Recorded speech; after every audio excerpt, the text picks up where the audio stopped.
Oke, udah mulai ya.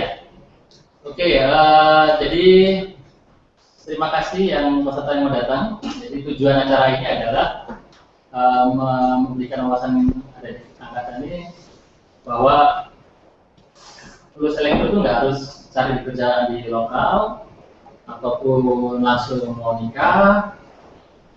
Kenapa? Karena kakak kelas kalian ada yang di luar banyak, itu nggak sedikit banyak. Cuma mereka nggak cerita, mereka nggak publikasi kalau mereka kerja di mana. Gitu. Karena mungkin apa ya nggak mau sombong atau nggak mau apa banyak. Kamu di sana tuh bilang elektro ITS kan? Ya dia nggak nunjukin di bajunya nggak ada elektro ITS nggak ada. Cuman kalau kalian tahu pasti banyak di sana. Karena aku juga tahu kalau di angkatan bawahnya bahkan yang baru lulus saja udah banyak di luar negeri. Ada Mahardika itu yang lulusan yang angkatan baru itu dia udah PhD di Australia. Padahal masih. Jadi dia tuh setahun di Nanyang lulus masuk PhD. Oke, jadi itu tujuannya. Ini saya kenalkan Christian. Christian ini alumni berapa Christian? A3. Dia kerja di Paris. S2 juga di Prancis. Jadi terima kasih Wahyu ini koordinatornya. Yang kamu kalau pengen tahu Wahyu ini Wahyu yang pakai baju rakoda Christian. Oke. Terus Bagas ini nggak kelihatan. Bagas di belakang TV. Oke, langsung aja. Silakan Christian menceritakan apa yang perlu diceritakan. Silakan. Waktu saya kasih ke kamu. Ya mungkin saya cerita sedikit background saya di elektro. Terus gimana ceritanya sampai kerja di Prancis. Kira-kira seperti itu. Jadi saya kuliah tahun 2003. Halo? Gambarnya kelihatan di mana? Webcam nggak kelihatan? Webcam nggak kelihatan? Masa sih? Iya, nggak kelihatan.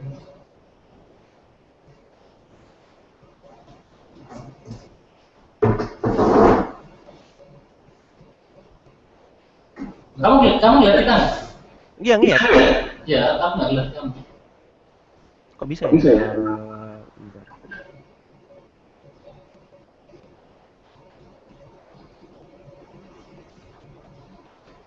Di mana ini ngaturnya di Google Hangout? Saya nggak tahu. Setting di bagian atasnya. Di atas tuh mau semua akan ke atas. Tanda garis itu yang ketiga di garis kamera itu.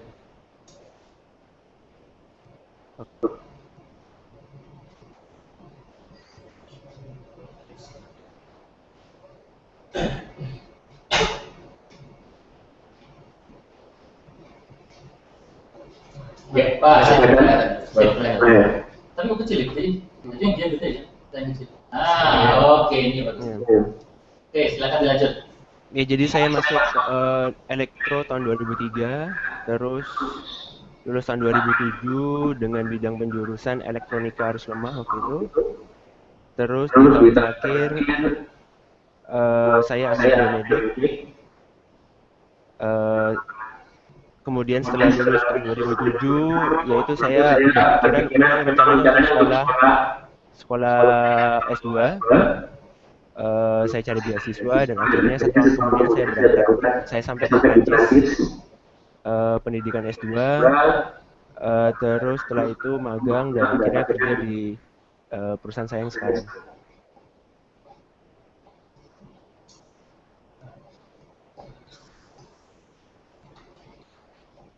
Terus? Ya, lanjut aja. Terus? Ya, silakan. Ya, apalagi ya? Maksudnya, ya background saya seperti itu, kira-kira. Ya, jadi kita kasih waktu. Ada pertanyaan. Oh, kamu minta kita tanya. Iya, maksudnya ya biografi singkatnya kira-kira seperti itu. Kamu bilang kalau tanya gitu, kamu bilang gitu. Oke. Kalau ada yang tanya. Halo. Ya, kamu bilang ke peserta sini kalau ada pertanyaan silakan. Ya, misalnya ada pertanyaan. Ini ya misalnya ada pertanyaan tentang cara cari beasiswa atau kehidupan kerja di Prancis ya spesifiknya soalnya banyak yang diceritakan gitu ya lebih baik pertanyaannya spesifik. Oke, jadi ini sudah selesai, presentasinya sudah selesai. Maksudnya kamu ngomongkan itu udah selesai? Ya kira-kira biografinya seperti itu. Oke. Jadi langsung saya jawab nih. Ya boleh. Oh ya sudah. Oh, nggak, kita belum mungkin anak-anak perlu gambaran kayak gimana sih. Jadi kasih gambaran dulu biar kita tanyanya enak gitu. Karena anaknya kan belum pernah ya. Bisa bayangkan bisa ke sana. Kamu cerita dulu dong supaya kita tanyanya tahu tanya. Oh oke. Ya jadi waktu itu lulus kuliah S1 memang pengen rencana kuliah S2 dan ada beberapa persiapan yang harus dilakukan. Saya apply ke banyak tempat waktu itu, ada di Eropa, ada di Asia juga. Terus akhirnya saya apply ke beberapa universitas juga. Biasanya dapat diterima di universitas tapi nggak ada sponsor. Jadi itu salah satu kendala. Setelah lulus S1 elektro, itu sedikit sekali sponsor yang bisa memberikan beasiswa. Apalagi kalau nggak punya pengalaman kerja. Jadi pilihannya lebih terbatas. Kebanyakan beasiswa waktu itu di tahun saya membutuhkan pengalaman kerja sekitar 2 tahun lah kira-kira. Ya udah, jadi banyak itu bisa dicari di internet. Sebetulnya ada milis beasiswa waktu itu. Saya gabung di milis itu untuk cari tahu beasiswa apa yang memungkinkan untuk fresh graduate dan juga kemungkinan setelah itu. Soalnya banyak beasiswa yang mensyaratkan setelah lulus harus kembali ke Indonesia misalnya. Jadi saya cari beasiswa yang memungkinkan untuk bebas setelah beasiswa, dan akhirnya ya saya dapat beasiswa dari Total untuk pendidikan S2 di sini dalam program bahasa Inggris. Dan setelah di Prancis itu harus menyelesaikan magang sebagai bagian untuk mengambil program master. Jadi saya magang selama beberapa bulan, dan setelah lulus, setelah magang saya dapat title S2. Kemudian itu karena krisis ya di Eropa situasi kurang tepat waktu itu buat cari kerja langsung, jadi agak susah. Tapi ya dicoba aja setelah bulan. Akhirnya saya dapat kerja di perusahaan Euroscript yang lebih ke bidang sistem informasi. Saya kerja di sana sebagai konsultan selama hampir 2 tahun sampai sekarang kira-kira.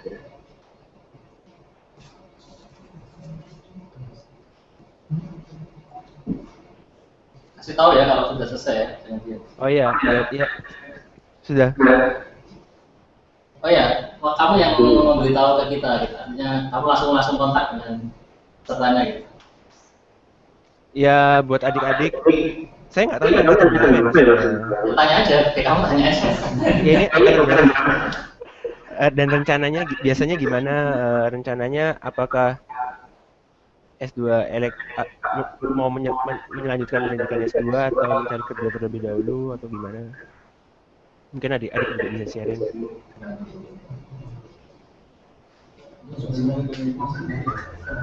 Jawaban sih, paling nggak jawab, ya nggak apa-apa. Mas, ada usul sih kalau misalnya kenalan bergantian atau gimana biar tahu satu-satu dulu. Iya boleh bisa. Saya Yusri ya. Iya Mas. Saya Angga, angkatan 2010. Itu rencananya saya lanjutin S2 tapi di bidang manajemen sih.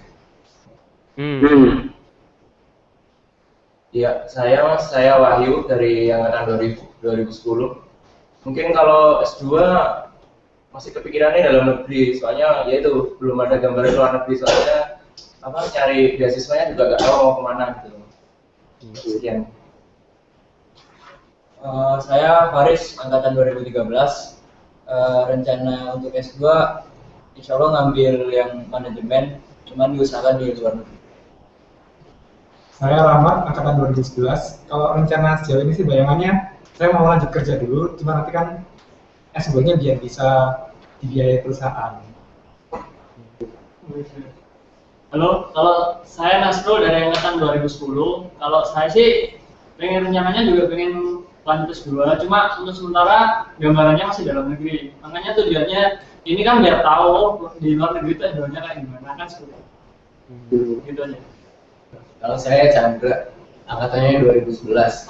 Kalau rencana dari awal pertama kali kuliah memang benar-benar mau S2 gitu, emang mau ngincer beasiswa sih, cuma masih belum tahu gitu beasiswa tuh kayak ntar apply-nya mesti kayak gimana, atau yang terbuka itu kayak gimana aja sih caranya. Tapi S2-nya kalau bisa sih manajemen dalam komunikasi lah gitu. Saya Hafi dari angkatan 2012. Kalau rencana saya sih Mas masih mau cari pengalaman dulu, mungkin ya kajian dulu baru S2. Nama saya Rangga dari angkatan 2012. Mungkin gambaran dari saya ke depannya masih belum ada pikiran untuk masuk S2, tetapi saya coba untuk mencari pekerjaan yang lebih cocok. Boleh. Kas, kamu kelihatan sendiri Kas. Ini yang saya dengar nih. Nah, saya Bagas dari angkatan 2010. Karena sih ingin kerja dulu untuk lulus ini, baru kalau ada kesempatan untuk S2 ini. Jadi sebenarnya masalahnya itu sama kok semua. Karena mereka nggak tahu wawasan, terus mereka nggak tahu cari beasiswa itu kemana. Terus mereka juga jangankan mikir sampai luar negeri, gitu ya. Mau ke Semarang aja dia naik apa masih nggak paham. Gitu. Jadi sebenarnya kayak gitu, itu sehingga menyebabkan katanya sih anak ITB banyak yang keluar. Saya bilang itu bukan anak ITB, itu beberapa anak ITB yang kayak Christian ini yang tahu informasi sebenarnya. Siapa bilang di luar negeri anak ITB enggak? Itu hanya beberapa anak ITB yang dia tahu informasi kayak Christian, kayak dia tahu informasi cara cari beasiswa. Sebenarnya itu bukan berarti anak ITS pun juga banyak. Cuman mereka nggak cerita jaringannya kurang kuat, sehingga kita nggak tahu di mana. Tapi anak ITB memang jaringannya nggak kuat, agak kuat. Tapi nggak salah kalau dibilang anak ITB itu banyak yang luar negeri, enggak. Yang luar negeri itu yang tahu informasi ya kayak Christian ini. Mungkin itu Christian, jadi anak-anak ini nggak ngerti beasiswa itu carinya gimana, terus kalau ke Prancis itu kalau ke luar negeri itu apa persiapannya, apakah yang perlu disediakan dari sekarang itu apa, hidupnya itu kayak gimana, apakah masih makan nasi atau enggak.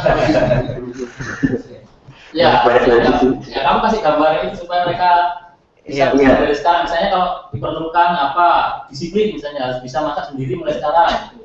Yang kamu bilang, atau oleh sekarang harus gabung ke milis ini. Atau kamu ceritakan, pokoknya intinya apa bersama mereka sebelum lulus, hingga saat lulus nanti itu dia ada gambaran gitu. Oke, silakan. Jadi yang pasti mau S2 dimanapun, mau di luar negeri maupun di dalam negeri, saya rasa kemampuan bahasa Inggris TOEFL itu paling enggak ya S2 500.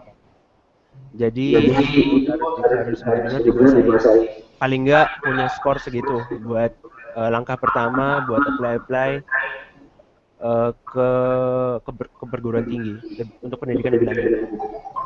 Karena biasanya level administrasi, kalau level administrasi aja nggak lewat, nggak bakal ada interview, udah pasti nggak ada beasiswa. Tuh, administrasi kalau nggak lewat udah nggak akan jalan. Jadi persiapin. Jadi meskipun sepintar apapun, kalau kemampuan bahasa Inggrisnya tidak mencukupi ya, karena program pengantarnya bahasa Inggris, ataupun misalnya ke negara lain, misalnya ke Jepang, harus dilihat requirement dari universitas untuk program yang dituju itu minimal apa, harus diperhatikan. Dan untuk sumber beasiswa waktu itu saya banyak cari-cari info dari internet udah pasti, dari SAC juga kalau nggak salah ada beberapa informasi dari universitas yang datang ngasih presentasi ke ITS, terus kita datang, kita lihat presentasinya, dan biasanya di akhir presentasi mereka ngasih info buat pertukaran pelajar atau beasiswa macam-macam. Terus juga sebetulnya di Yahoo itu ada namanya milis beasiswa waktu itu grup terbuka, kita tinggal gabung, tinggal minta, dan di situ itu ada pengalaman orang-orang yang pernah tinggal di luar negeri, yang sekolah S2, sekolah S3, ada yang menetap juga, dan jenis-jenis beasiswa apa aja yang ada di sana yang memungkinkan. Itu sebagai salah satu alternatif. Dan waktu itu juga saya beli buku di Gramedia, judulnya kalau nggak salah kayak mengejar beasiswa semacam itu juga diceritakan pengalaman-pengalaman orang yang tinggal S2 di luar negeri, dan dari mana saja, misalnya dari ADB atau dari universitasnya atau dari perusahaan, itu ada macam-macam di situ. Mungkin bukunya bisa dicari di Gramedia. Terus ya waktu itu kebetulan saya dapat informasi dari SAC untuk beasiswa dari perusahaan Total. Ya udah, saya ikut seleksi, seperti hampir kayak interview kerja ya, nggak terlalu beda. Grup discussion, terus interview tahap pertama, interview kedua, interview terakhir di Jakarta. Terus akhirnya cari sekolah, dan akhirnya sampai ke Prancis. Jadi sebetulnya kalau saya bisa melihat itu ada dua macam untuk kita bisa ke luar negeri.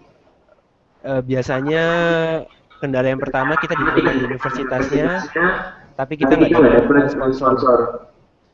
Ada juga jenis beasiswa yang kita memperebutkan sponsornya dahulu, baru cari universitasnya setelah itu. Nah, waktu itu saya dua-duanya. Untuk Total saya dapat sponsor dulu, baru cari universitas.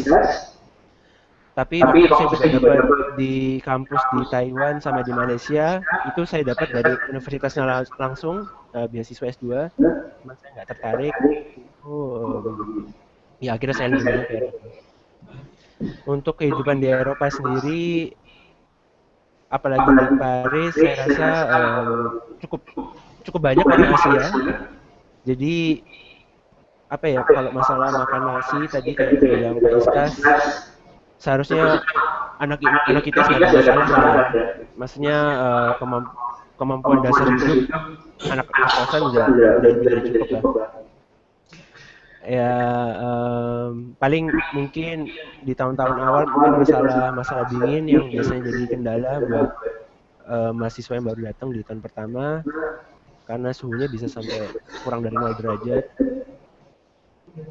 Terus masalah kuliah jelas pengantarnya pakai bahasa Inggris. Ya, di Perancis ada program bahasa Inggris dan bahasa Perancis. Saya milih program bahasa Inggris. Itu kalau di Perancis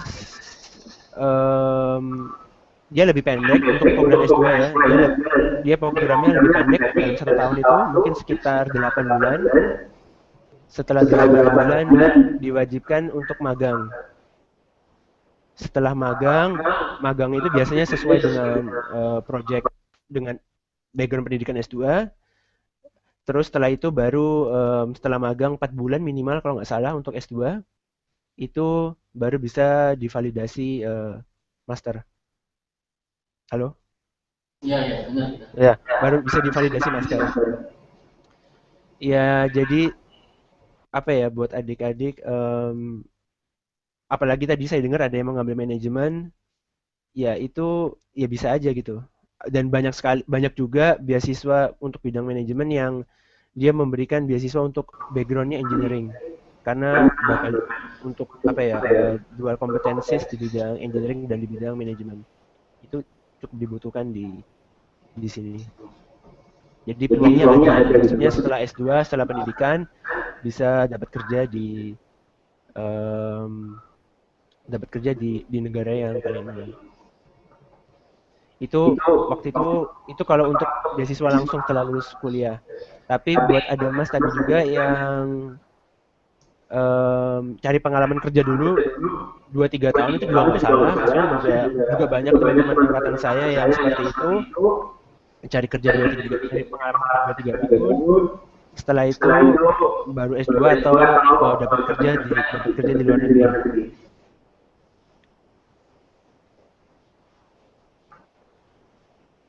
Ya kira-kira bisa ada pertanyaan lagi. Nggak tahu langsung. Tadi kan ada prosesnya administrasi, terus interview 1, 2, dan 3 itu mungkin bisa dijelasin yang di administrasi itu syarat yang dari total kemarin itu apa aja selain TOEFL? Mungkin IPK atau pengalaman organisasi atau segala macamnya. Terus yang interviewnya dijelasin mungkin ya, interview 1 kontennya seperti apa, interview 2 seperti apa. Iya, jadi saya bicara secara general. Ya, maksudnya dari pengalaman teman-teman yang lain, dapat beasiswa yang lain juga. Biasanya tahap pertama itu pasti tahap administrasi itu ya kalau bisa IP-nya itu di atas 3 kalau bisa. Terus pengalaman organisasi 1, 2. Terus kemampuan bahasa Inggris minimal 550 TOEFL. Terus biasanya juga kita disuruh ngisi formulir, ditanya motivasi, ya motivasi pendidikannya apa, kenapa ngambil jurusan yang diinginkan, terus rencana setelah lulus bagaimana itu harus dijelaskan. Itu kembali ke orang masing-masing, gimana yang bagus. Ya itu kira-kira tahap administrasi secara untuk semua beasiswa rata-rata kira-kira seperti itu, nggak jauh beda ya, mau beasiswa ke Jepang, ke Malaysia, ke Taiwan, ke Eropa, semuanya seperti itu. Sama CV dalam bahasa Inggris 1 halaman atau 2 halaman sama surat motivasi. Kenapa mau beasiswa, dapat beasiswa, dan kenapa mau pendidikan S2. Nah, setelah itu lewat, biasanya kita dikasih tahu pengumuman. Ada kayak daftar 30 orang yang lulus daftar administrasi atau 20. Nah, setelah itu baru itu ada interview pertama biasanya sama pemberi sponsor, kedua sama universitas. Tapi ada juga waktu saya bisa total, saya interview pertama grup discussion itu ya kita dikasih topik, kita berempat apa berlima, kita dikasih topik, seandainya kita mendarat ke bulan, kita harus pilih 5 barang yang diprioritaskan. Itu jadi bahan topik pembicaraan, ya untuk melihat bagaimana kita interaksi dalam grup dan bagaimana kita ngambil keputusan. Terus dari grup discussion itu dari 5 orang diambil sekitar 2-3 orang. Nah, untuk interview tahap pertama di KC. Setelah itu untuk interview tingkat nasional ya bersaing dengan universitas negeri yang lain dari TB, UI, UGM. Akhirnya diambil waktu itu angkatan saya 10 orang, dan setelah diambil 10 orang saya belajar bahasa Prancis supaya survive di sana. Itu semua dibiayain sama pihak perusahaan. Saya kursus intensif kira-kira 3 bulan di Surabaya di CCL. Terus bulan September sementara kursus itu harus cari sekolah karena beasiswanya udah dapat, sponsor udah kasih dapat, cuman belum ada sekolah di sana, jadi harus apply sekolah, cari-cari program bahasa Inggris yang ada di Prancis karena memang caranya program bahasa Inggris waktu itu. Ya udah akhirnya apply ke beberapa universitas. Saya diterima di universitas yang itu ISI Jelek namanya. Itu universitas di bidang elektro sama IT. Kenapa saya tertarik di program ini? Karena 30% dari program ini yaitu ada subjek manajemen. Jadi saya lulus dari S2, saya dapat titel dari 2 universitas, Universitas Teknik sama Sekolah Bisnis di Prancis. Dan itu saya di bidang sistem informasi bisnis, saya nggak lagi elektro karena saya pengen belajar lain. Ya, akhirnya saya magang di bidang sistem informasi dan sekarang kerja juga di bidang lebih ke bidang sistem informasi.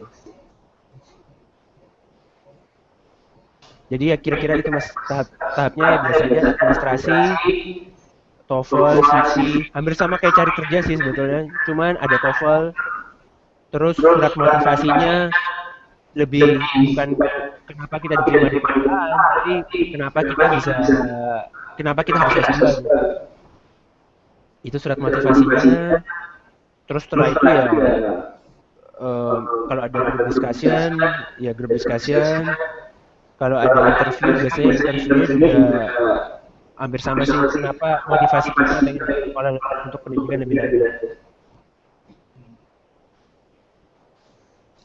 Ya terus CV itu pasti, CV-nya harus dalam bahasa Inggris dan 1-2 halaman cukup ya, nggak usah banyak-banyak. Maksudnya nggak tahu kalau dulu pas saya ngeliat di bursa kerja itu biasanya CV-nya semakin tebal semakin bagus, ada anggapan kayak gitu. Tapi kayaknya kalau CV-nya terlalu banyak nggak dibaca. Mendingan 2 halaman maksimal, ringkas, bahasa Inggrisnya jelas, nggak ada salah kalimat, salah kata, itu lebih besar peluang dibaca lah.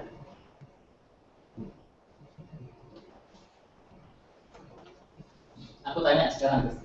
Ya. Putus-putus ya. Halo. Kalau masalah gaji gimana? Jadi supaya menarik mereka gitu. Supaya ternyata selisihnya tinggi ya. Jadi di sana kan ada anak-anak yang ingin kerja di Kalimantan, tapi Kalimantan kan nggak ada orang. Makanan juga mahal, tapi diambil. Ya kerja di tengah hutan atau kerja di di tengah laut atau apa itu mereka ngambil. Kenapa? Karena gajinya gede gitu. Nah, mungkin apalagi itu di tengah hutan saya mau, apalagi kalau di Eropa gitu kan, sudah kerja atau sudah sekolah dapat ini lagi bisa keluar negeri lagi kan, itu gimana kalau dari sisi gaji gitu? Ya kalau maksudnya kerja di Indonesia pun banyak perusahaan asing yang ngasih gaji juga menarik, saya rasa saya nggak tahu berapa sekarang. Cuman ya maksudnya nggak ada salahnya juga gitu kan kalau kerja di Indonesia. Kalau saya pasti dibayar dengan euro dan sangat menarik kali ya gaji di Eropa karena ya maksudnya jelas lebih tinggi dibanding Indonesia ya beberapa itu sudah pasti. Coba gini aja dan juga sebentar ya saya nggak bisa menurut kalian gaji paling tinggi itu kerja di mana, di pusat mana? Indonesia ini?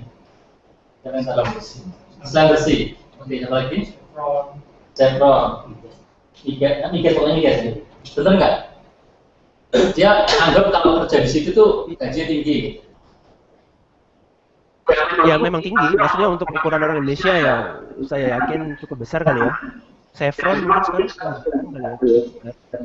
total juga 11. Terus perusahaan Telkom juga 7-8 juta kali ya buat fresh graduate.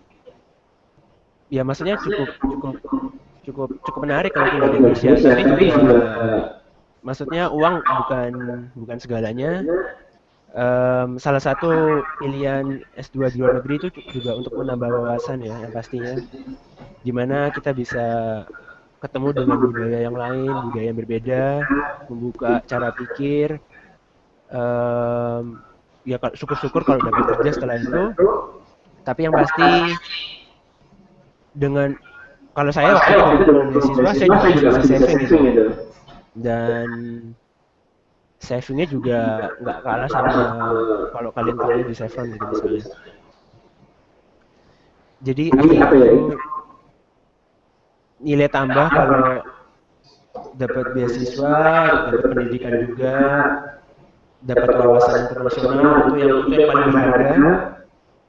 Karena kita bisa melihat dari sudut pandang berbeda.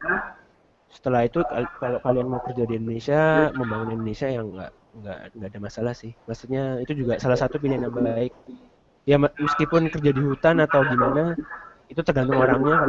Kalau saya sih, saya lebih milih kerja di kota besar. Saya nggak bisa kalau kerja terlalu ke pelosok. Ya, itu pilihan ya pilihan adik-adik sendiri ya.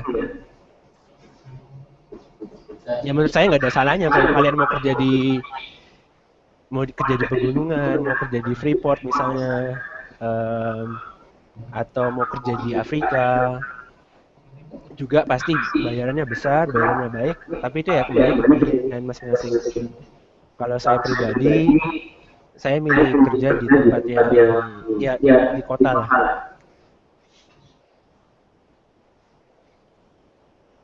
Kira-kira kalian nanti itu kalau ada yang buka lowongan saya Wing Surya, misalnya apalagi Bank BCA, Mandiri, apalagi ya perusahaan-perusahaan yang sering buka lowongan di sini. Perusahaan yang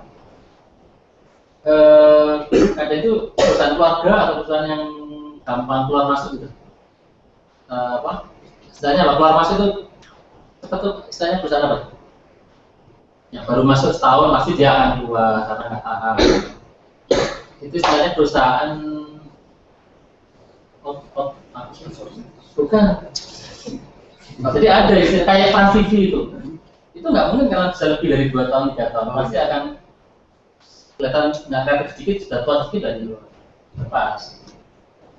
Nah menurut kalian kalau misalnya ada Trans TV atau Wing Surya atau Indofood atau Unilever atau apa itu, kalian tertarik atau lebih tertarik ke migas atau lebih tertarik yang cari-cari beasiswa ini? Menurut saya.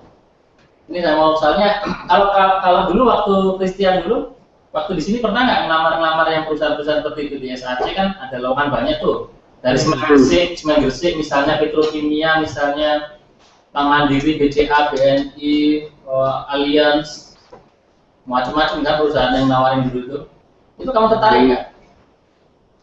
Iya, suaranya putus. Tapi waktu itu saya memang niatnya memang pendidikan S2. Jadi kira-kira setelah lulus itu 20% apply kerja, 80% cari beasiswa atau cari sekolah. Memang benar itu prioritas saya ya. Saya juga ikut kerja, saya apply yang dari SAC, saya ikut bursa kerja seperti kebanyakan orang. Tapi saya juga kirim-kirim dokumen ke universitas-universitas di luar negeri. Saya memang pengen S2 di luar negeri gitu. Jadi ya saya apply ke luar negeri, mayoritas ke Eropa waktu itu. Ya wajar aja kalau saya dapat beasiswa karena prioritas ke sana. Jadi ya buat saya semua dilakukan, terus dapat mana, maksudnya nggak ada salahnya juga kalau dapat kerja duluan, maksudnya kerja 1 tahun, 3 tahun, setelah itu pendidikan yang lebih tinggi, ya nggak ada masalah sama aja. Oke, silakan lanjut. Nah, dan maksudnya kalau buat saya kayaknya S2 sekarang udah kalau di Prancis udah terlalu standar kali ya. Hampir semua banyak orang punya S2 dan apalagi semakin negara itu semakin maju, kualitas sumber daya manusia juga yang dibutuhkan semakin tinggi gitu. Dan ngelihat Indonesia yang semakin berkembang, saya rasa dibutuhkan engineer yang pendidikan yang lebih tinggi, ya dengan kualitas yang lebih bagus, dan nanti akhirnya juga masalah uang sama gaji pasti ngikut lah. Begitu kalian punya kemampuan yang lebih baik. Ya silakan yang tanya lagi. Halo. Ya. Halo. Lagi tanya. Ya. Silakan tanya lagi siapa? Ya. Halo Mas Christian. Iya. Oke, saya pertanyaan pertama. Kan tadi Mas Christian menyebutkan ada program bahasa Inggris sama program Perancis ya? Iya. Itu bagaimana? Terus yang pertanyaan kedua, di sini kan di sana di Perancis ini Mas Christian ini sebagai orang asing ya di luar dari negara Perancis, otomatis di Perancis kan Mas Christian ini orang asing ya. Nah itu persaingan kerjanya itu bagaimana? otomatis kan dapat persaingan dalam negeri orang Prancis sendiri sama di luar Prancis kan juga banyak juga. Nah, itu gimana? Ya jadi untuk di Perancis itu ada ya jelas ada dua bahasa pengantar, bahasa Inggris sama bahasa Perancis. Dan kalau yang pengantarnya bahasa Inggris itu biasanya lebih mahal. Tapi ya biasanya lebih mahal, minimal berapa ya, 12.000 euro kali ya. Kalau yang program bahasa Perancis sendiri itu sangat murah biasanya. Kalau di universitas negeri di Perancis itu untuk master satu semester sekitar 200 euro. Jadi sekitar berapa tuh ya, 3 juta, 3 juta, 4 juta. Itu satu semester di Perancis karena negaranya memberikan subsidi. Itu tapi syaratnya ya jelas bahasa Perancisnya harus bagus, harus kalau di situ levelnya harus minimal B2. B2 itu kira-kira standar Eropa, kalau untuk TOEFL ya sekitar 550 juga lah. 550 tapi dalam bahasa Perancis kira-kira kayak gitu. Nah, waktu itu setelah saya lulus saya nggak bisa bahasa Perancis, maksudnya nggak ada persiapan juga.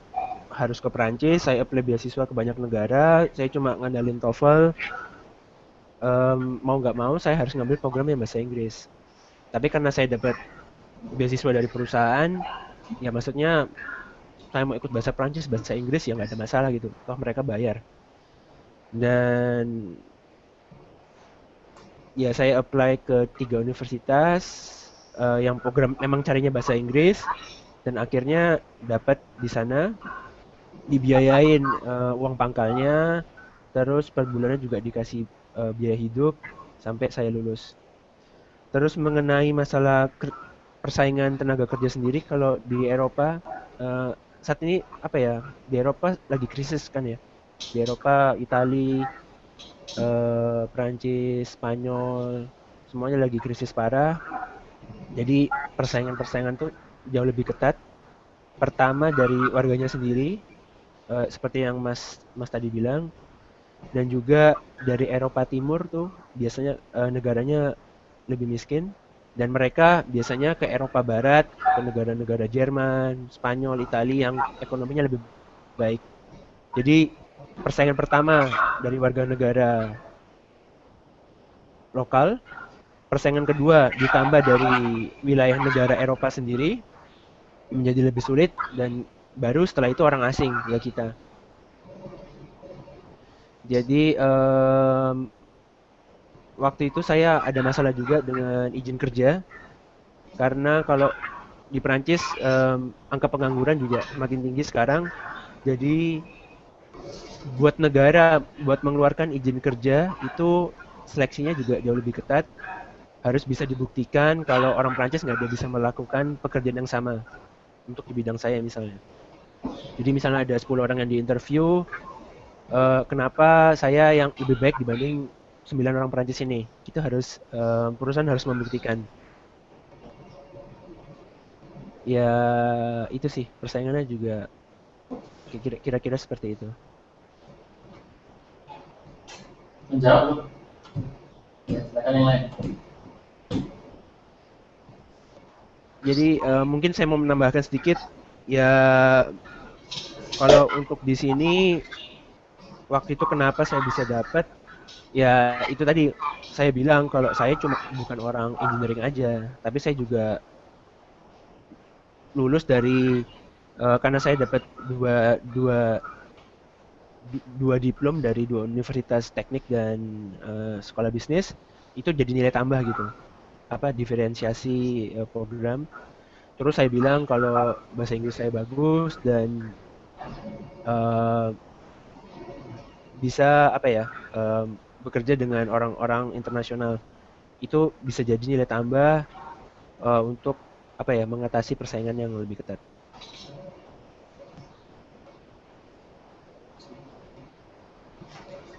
Mungkin cukup jelas atau enggak jawaban saya? Berarti untuk yang pertanyaan pertama, berarti itu secara tidak langsung bahasa Prancis itu dikuasai ya, harus dikuasai ya, secara tidak langsung gitu. Gini Mas, kalau saya dulu ya, saya S2 program pengantarnya bahasa Inggris, jadi saya menguasai bahasa Inggris. Karena saya memang carinya sekolah bahasa Inggris, karena saya waktu itu pas datang tahun 2008 saya nggak bisa bahasa Perancis sama sekali, nol. Ya jadi mau nggak mau saya nggak ada pilihan, saya ngambil program bahasa Inggris. Tapi selama sekolah S2 itu saya juga belajar bahasa Perancis supaya survive lah, maksudnya buat belanja, buat macam-macam, buat kebutuhan hidup. Nah, itu untuk yang program bahasa Inggris. Tapi kalau misalnya Masnya mau langsung S2 dalam program bahasa Perancis, ya jelas keuntungannya lebih murah, biayanya itu bisa juga, tapi kemampuan bahasa Perancisnya harus baik. Kira-kira kalau di TOEFL Inggris sekitar 550 juga buat master. Kira-kira ya, maksudnya secara umum. Jadi ya tergantung. Dan apa ya, untuk ke Perancis sendiri itu ada dari pemerintah Perancis itu ada 3 jenis beasiswa. Itu ada BGF. BGF itu apa ya, Boursier Gouvernement Français. Itu beasiswa dari Kementerian Pendidikan Perancis. Itu untuk melanjutkan pendidikan S2 atau S3 dalam bahasa Perancis. Ada juga namanya beasiswa EIFL. Beasiswa EIFL ini lebih prestis. Jumlah uang nominal beasiswanya juga lebih besar, tapi lebih sulit. Itu kita bisa milih program bahasa Inggris atau program bahasa Perancis. Dan untuk beasiswa EIFL ini kita cuma bisa sekali daftar. Begitu kita daftar, kita nggak lolos, ya udah kita udah nggak bisa lagi gitu. Meskipun coba di tahun berikutnya, ya udah selesai, nggak ada lagi. Tapi kalau BGF kayaknya bisa berulang kali deh. Dan cukup banyak orang Indonesia yang dapat beasiswa BGF. Terus ditambah ya beasiswa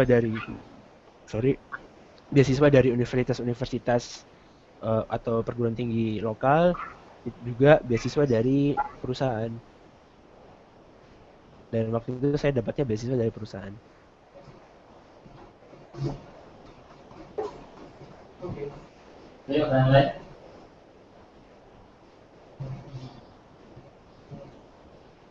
Belum ada gambaran ini ya. Iya Mas, saya tanya kan tadi udah membahasnya tentang pekerjaan ya Mas. Saya tanyanya mengenai dunia kuliah. Di dunia kuliah itu mungkin kalau tadi untuk per semesternya udah dibahas, terus kalau biaya hidup misalnya makan per harinya itu berapa, terus dan lain sebagainya, terus sama kalau kuliah itu apa budayanya atau sama kayak kita ada kayak bacem atau gimana dan lain sebagainya. Ini bisa diceritakan. Ya waktu itu kelas saya cukup beragam ya, tapi biasanya yang bacem tuh dari negara India, saya nggak tahu kenapa. Mahasiswa India itu sukanya itu. Tapi biasanya kalau orang S2 di sini apa ya, keinginannya itu kan untuk belajar ya, untuk mencari sesuatu yang baru, meningkatkan kemampuan. Ya biasanya keinginan untuk itu udah nggak terlalu, kalau pribadi saya udah nggak terlalu berminat gitu, karena pada ujungnya juga yang dinilai kan kalian menguasai apa enggak. Kalau bacem kan ya jelas kalian nggak ngerti, maksudnya namanya dia bacem. Jadi itu yang penting menurut saya. Terus masalah kehidupan kuliah, ya itu tergantung. Kalau kalian makan di luar terus ya pasti biayanya mahal. Tapi kalau kalian masak sendiri juga pasti murah, lebih murah. Dan biasanya kalau di universitas itu ada kayak apa ya, residence yang buat mahasiswa. Nah di residence yang buat mahasiswa itu sudah ada dapur. Residence itu apa? Residence apa ya, apartemen apa ya, yaitu kos-kosan buat mahasiswa, tapi disediakan oleh universitas. Kayaknya di ITS juga ada deh, Pak Istas, apa saya lupa namanya. Kira resident itu warga negara gitu, warga negara. Enggak. Kata Prancis itu artinya beda gitu, kayak republik gitu. Akhirnya dulu republik itu apa? Ternyata ini apa, terminal. Gitu. Kan republik, kita negara loh, kayak kota gitu. Yang residen itu apartemen, apa? kos-kosan teman asrama. Ya, asrama mahasiswa benar. Nah, itu biasanya sudah ada dapurnya, sudah ada tempat olahraga, tempat santai. Nah, itu ya udah biasanya saya masak di situ. Maksudnya tapi saya waktu itu dapur di dalam kamar, jadi ya saya masak. Ya belanja, masak ya supaya lebih murah dan juga supaya lebih gampang. Dan banyak yang saya ngeliat bedanya itu kayak makanan cepat saji itu banyak banget di sini. Maksudnya tinggal di microwave 2-3 menit jadi gitu. Maksudnya praktis. Dan pasti di sini banyak nasi. Meskipun rasanya agak beda dengan di Indonesia. Terus dan juga kayaknya buat teman-teman yang beragama muslim, makanan halal juga di Perancis sangat banyak. Restoran halal juga sangat banyak. Apalagi di Paris. Seharusnya nggak jadi masalah ya.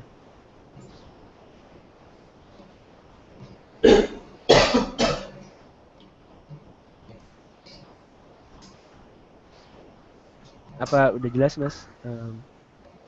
Mas Wahyu?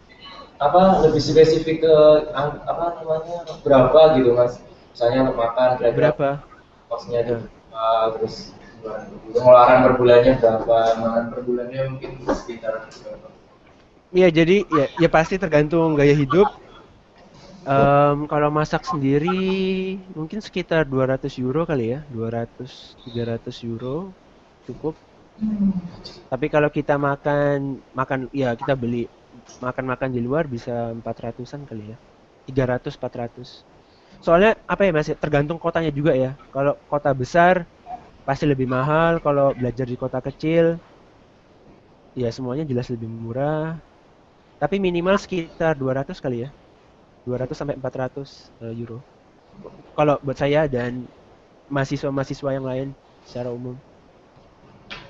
Mungkin Pak Istas bisa tambahkan, saya nggak tahu berapa. Ya, jelas kita nggak akan mampu lah kalau kita nggak kecuali kalau orang tuanya kaya ya. Paling enggak 8 juta lah orang tuanya harus ngasih uang ke anaknya. 500 euro per bulan. Begitu. Kalau di sana sekolah murah, cuma 350 euro per tahun. 4 juta, 5 juta per tahun. Enak kan? Daripada sekolah di ITS berapa? 6 juta per semester. Di sana 5 juta per tahun. Cuma ada hidupnya. Tuh. Daripada orang tua sekolah kamu di sini, mending sekolah di sana. Iya nggak, Chris? Iya, itu benar banget apa yang dibilang Pak Istas. Itu ditambah juga banyak kayak tunjangan alokasi yang diberikan pemerintah Perancis gitu. Jadi waktu itu saya ingat waktu saya belajar S2 itu di kota kecil, kotanya kecil banget, saya bayar apartemen itu sekitar 350-400 euro. Dan itu dikasih dapat subsidi lagi dari pemerintah. Jadi saya cuma bayar sekitar 200 euro per bulan. Rupiahnya berapa? Jadi rupiahnya berapa, Chris? 3 juta. 3 juta berapa? Sekarang 1 euro berapa? 16 ribuan, sekitar 3 juta 200. Jadi berapa dikasih bantuan berapa sama pemerintah? Ya, itu hampir setengahnya. Jadi kira-kira hampir 200 euro itu saya bayar harga apartemen tuh 400, harga sewa itu dapat subsidi 200 di kota saya ya, kota kecil. Jadi hampir setengahnya itu dibayar sama pemerintah yang dikirim langsung ke rekening kita tiap bulan. Nah, saya sama negara sosialis. Itu masih kamu, Chris. Saya malah lebih hebat lagi bantuannya. Karena saya bawa keluarga, bawa anak. Di sana orang pemerintah sana itu menghitungnya bukan gaji, tapi anakmu berapa. Kalau anakmu semakin banyak, bantuannya semakin besar. Jadi negara sosial, gitu Chris. Kamu kan sendiri single, student single dibantu cuma rumah. Kalau aku enggak, tidak hanya rumah. Setiap minggu dikasih makanan, terus dikasih anakku yang pertama dikasih uang, anakku yang kedua per bulannya dikasih uang 300 euro itu sekitar 4,5 juta per bulan dikasih. Per bulan dia sudah bertahun. Per bulan dan nggak pernah telat, nggak ada cedera. Anakku yang kedua dikasih 125 euro per bulan. Terus tau nggak? Ini rahasia, ya ini yang tahu aja karena aku ya seharusnya ini rahasia tapi nggak apa-apa lah. Jadi kayak negara-negara sosialis itu memang gitu. Jadi apartemen itu malah yang proyek ininya pemiliknya yang bayar ke aku, bukan aku bayar ke dia. Kenapa kok bisa gitu? Karena bantuan pemerintah lebih gede daripada sewa rumahku. Sewa rumahku 280 karena aku dulu di ASLM, Chris. Di asrama khusus orang nggak mau pakai rusun. Tapi jangan ini ya, jangan kira rusunnya jelek gitu ya, rusunnya bagus ya. Jadi di rusun memilih pemerintah, ya, kayak rusun namanya Jakarta itu, saya tinggal di situ.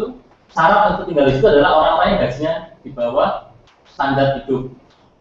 Beasiswa saya cuma 1.000 euro, setelah di sana untuk orang single itu 1.200, 1.300. Berapa Chris? Semiknya berapa semik? UMR?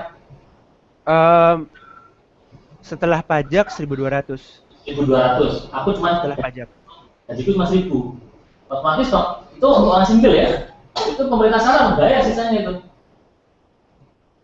Jadi di sana ada standar hidup. Jadi caranya apa ya? Dibantu uang sewanya, kamu diperbolehkan tinggal di Rusunawa dengan biaya sewa cuma 260.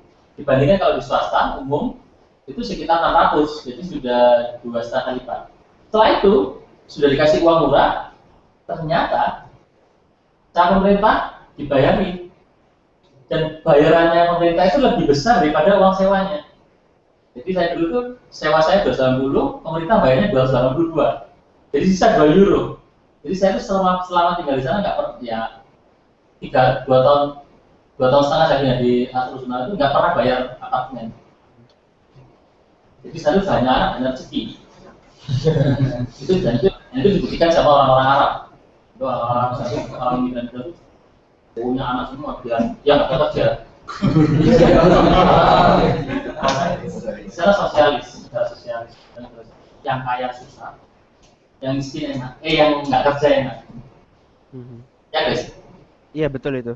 Jadi ya, sama ini dulu nggak ngapa-ngapain, setiap tahun bisa pulang ke negaranya. Misalnya ke Maroko, ke Algeria, atau ke mana Libanon. Negara-negara miskin mana lagi ya, yang sering jadi migran biasanya mana Afrika itu. Mereka nggak kerja tapi setiap tahun bisa pulang ya. Sekarang dia nggak kerja, gajinya Somas itu pengangguran itu 700-800. Terus pengangguran. Tiket pesawat berapa?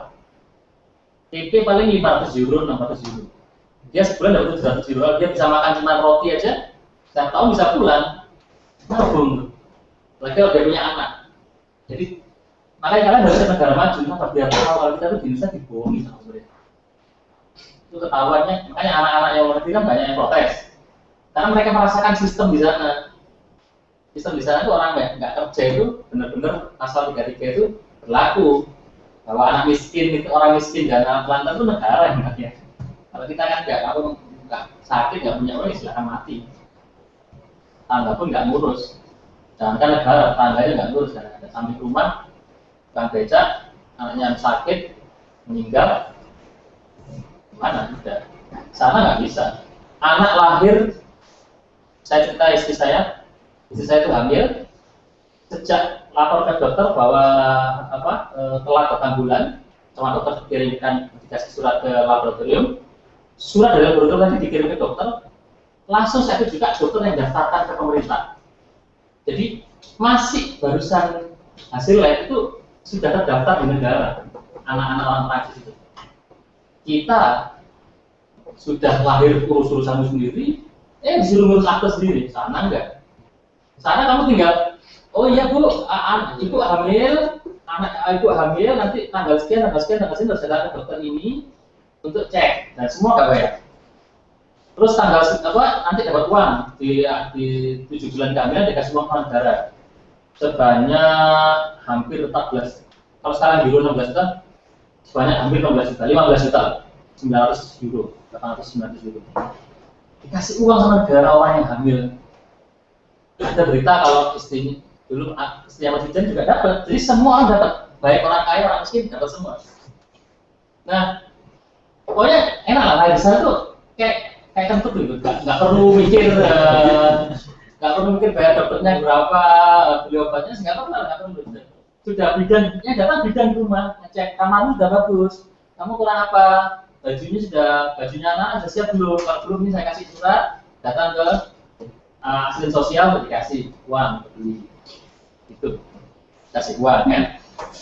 Jadi aku tadi mau cerita apa ya? Ya, jadi kalau kenapa kebanyakan kalau teman-teman tinggal di mana? Tinggal di luar negeri, dia protes di sini. Wah Indonesia ini pemerintahnya kan, karena mereka merasakan studen itu kan raja ya di sana ya, ya. Jadi studen itu raja. Jadi polisi juga nggak berani macam-macam. Kalau ada student, oh ya silakan, gitu. Males ya, karena nggak punya uang pasti. Ya karena negara yang akan bayar semuanya. Jadi saya tuh punya SIM di sana, untuk mobil punya SIM. SIM untuk student nggak perlu ngurus SIM di sana, langsung tinggal terjemahkan, sudah. Di kontrol polisi kalau tunjukin saya student, mas boleh lanjut, asal nggak mabuk aja. Kalau mampu kan ada tesnya, kalau pernah ya bisa. Ya itu, makanya karena saya tuh ingin kalian juga, ya ini bukannya ngajak-ngajak yang anak-anak, cuman seperti tadi Pak Chris bilang, supaya ada kultur beda kan. Ada wawasan pandangan lah. Soalnya kalian nggak bayangkan saya waktu ditanya, loh kamu di sana nggak ada yang jualan buka puasa. Aku tanya gitu Chris waktu Ramadan Chris. Di sana nggak ada yang ini, dan kamu nggak terawih, nggak ada nggak terawih. Oh enggak, aku ini misalnya masak, loh nggak ada yang jualan lah. Orang tua keluarga aku tanya gitu, yang di Indonesia maksudnya. Artinya apa? Ya karena wawasannya nggak ada. Tanyakan Chris, di sana ada nggak masjid? Di Paris ada tapi memang kota besar. Itu berapa masjid di Paris? Satu kan. Di kota kecil itu nggak ada masjid. Jangankan praktek masjid itu nggak ada. Kalau Chris tadi bilang banyak makanan halal itu di Paris, di tempat-tempat orang imigran Arab itu banyak. Tapi kalau di kota-kota kecil yang nggak ada imigran kayak di Prancis Timur, Prancis Barat, itu nggak ada makanan halal. Nggak ada makanan halal. Jangan berharap makanan halal. Itu kenapa kok saya bilang, kenapa kalau keluarga saya tanya, kamu nggak terawih lah, kamu nggak cari nggak temu sholat, nggak dapat takjilan di sana. Kenapa dia tanya gitu? Karena wawasan dia cuma Indonesia, ya kampungan itu. Coba tanya, Chris, ada musola, Chris, ada terawih di sana? Waduh, ya saya kurang tahu sih, tapi ada kan, masjid aja nggak ada kan? Ya terbatas sih kalau mungkin di kota kecil, tapi kalau pokoknya secara umum Perancis sama Jerman itu negara yang cukup banyak orang yang beragama Muslim yang dari Afrika. Tapi masjidnya kan cuma satu, jadi contohnya Surabaya, masjidnya itu di kota Madia, di tengah kota satu. Kalau mau di ITS, masa mau terawih aja naik metro, naik mana bisa sampai sana, pulang lagi, Arya? Ya? Ya itu ada Mas Arya yang gabung. Oke, akhirnya bisa gabung juga. Jadi kamu di bandara ya? Iya, lagi di bandara nih Pak. Oke. Akhirnya bisa join juga. Penuh banget dari tadi. Sekelilingmu dong. Gimana?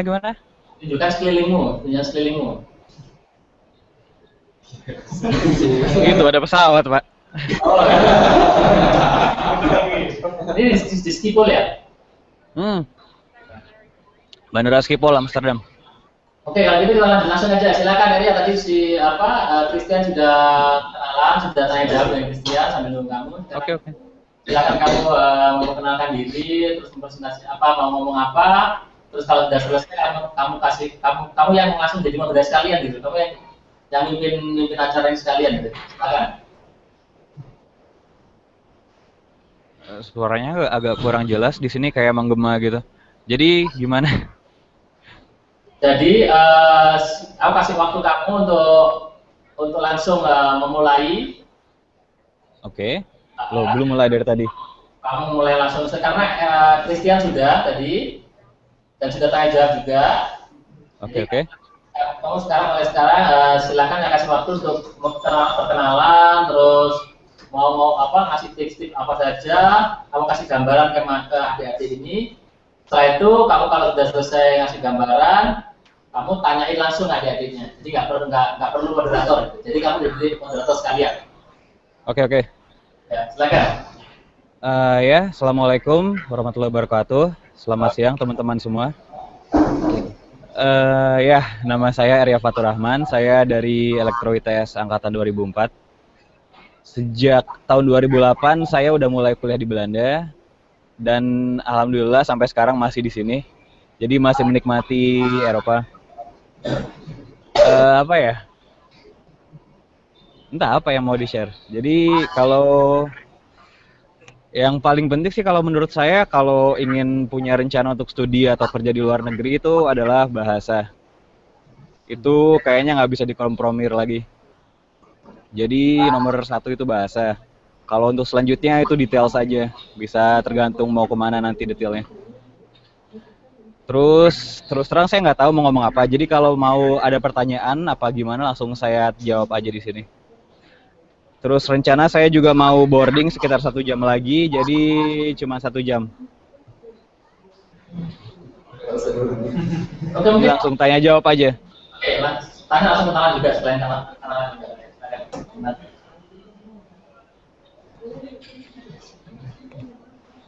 Oh, kenalan dulu. Tadi kan kamu belum tahu ini siapa saja kan?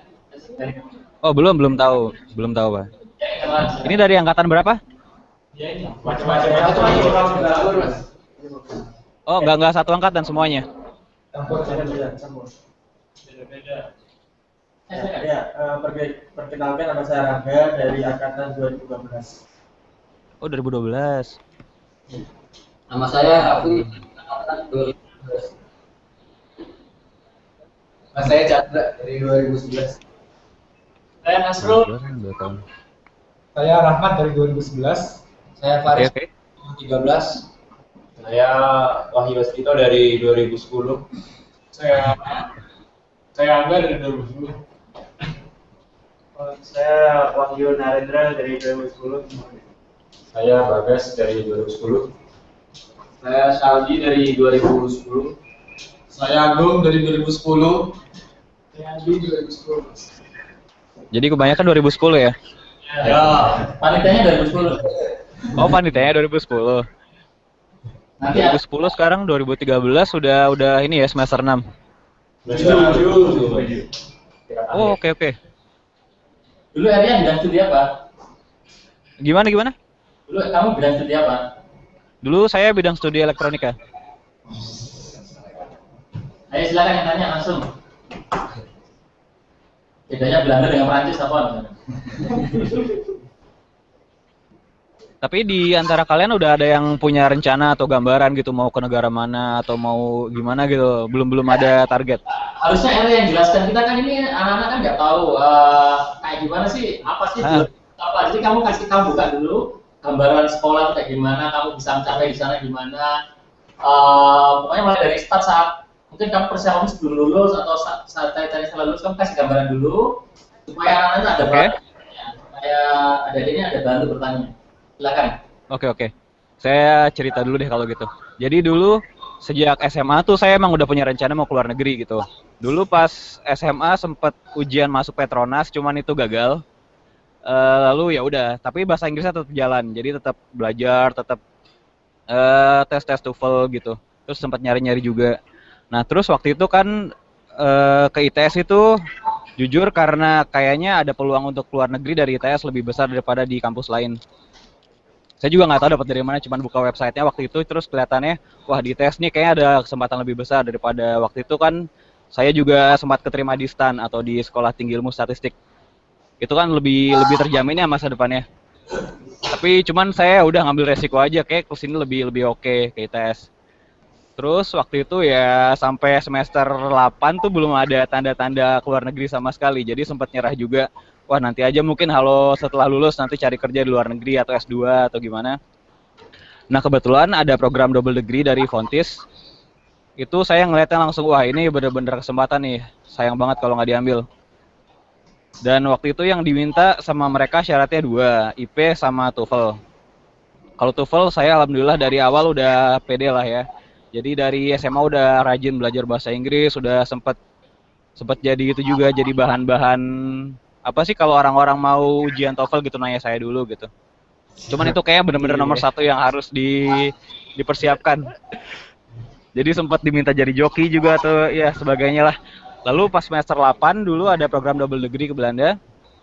Nah, programnya itu sebenarnya keren. Jadi kalian lulus di Belanda tapi kalian dapat 2 ijazah. Ijazah di Indonesia sama ijazah di Belanda. Itu kan keren ya, nanti title-nya 2 gitu. Yang satu ST, yang satu title dari Belanda. Terus saya mikir, oh ya udah deh ikut ini aja. Cuman masalahnya satu. Jadi waktu itu beasiswanya nggak ada.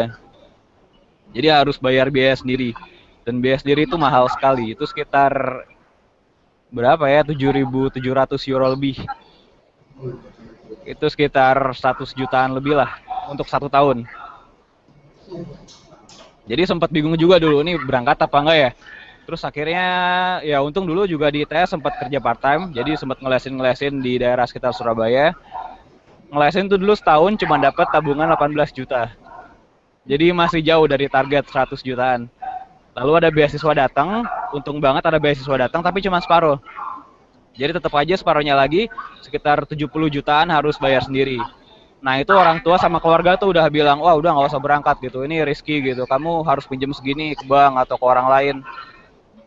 Cuman saya mikir dari awal SMA saya emang udah pengen keluar gitu, jadi kenapa enggak, ya udah berangkat aja, dulu saya minjem ke paman saya, minjem uang segitu, terus tanda tangan ya materai, terus selama 1 tahun harus dikembalikan.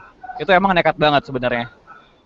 Cuman saya mikir, oh nanti kalau di Belanda juga bisa kerja part time kan, kerja part time di sini juga harusnya gajinya besar lah, nggak kayak di Indonesia. Jadi akhirnya berangkat aja tahun 2008.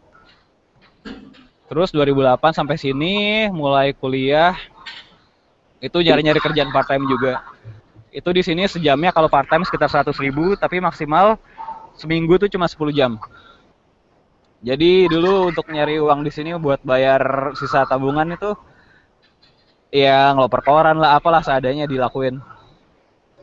Cuman kalau kuliah tetap jalan juga. Jadi kalau kuliah jalan, kerja jalan, jadi nggak sempat gaul, nggak sempat hangout sama anak-anak yang lain.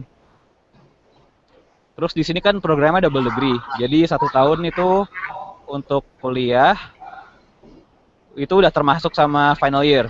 Jadi final year itu maksudnya udah termasuk sama tugas akhirnya di Belanda sini. Dan itu tugas akhirnya lebih enak karena tugas akhirnya di company, di perusahaan. Jadi dulu 6 bulan di Belanda tuh belajar biasa ya sama orang-orang internasional, ada orang dari negara lain, dari negara Belanda, dari negara Indonesia, dari Afrika, dari Cina, dari mana-mana ada. Itu juga yang kerasa tuh bahasa Inggris tuh beda banget. Jadi di saat kalian itu kerjain tes ya cuma tertulis itu mungkin mudah gitu ya. Tapi di saat benar-benar berhadapan langsung dengan orang itu terus harus berbicara sesuatu itu lebih susah daripada kenyataan yang tertulis. Jadi pas waktu awal saya di sini tuh benar-benar bingung mau ngomong apa juga susah gitu. Sempat dibilang sama orang, kamu juga harusnya sebelum kesini belajar bahasa Inggris dulu gitu. Ya saya juga udah belajar, cuman nggak pernah biasa ngomong sama orang aja.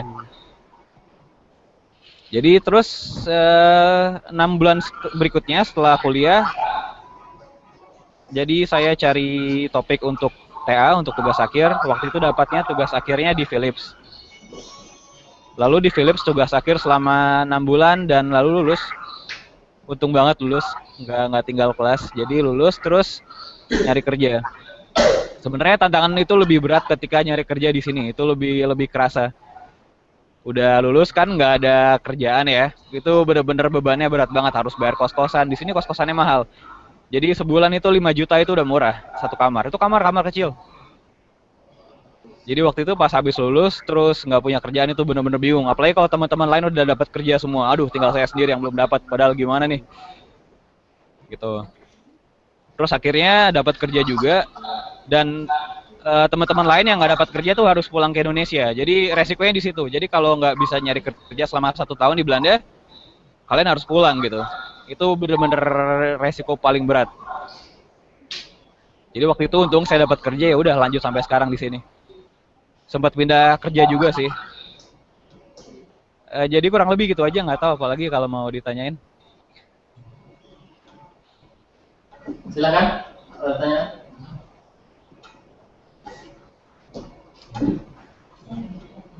Ya.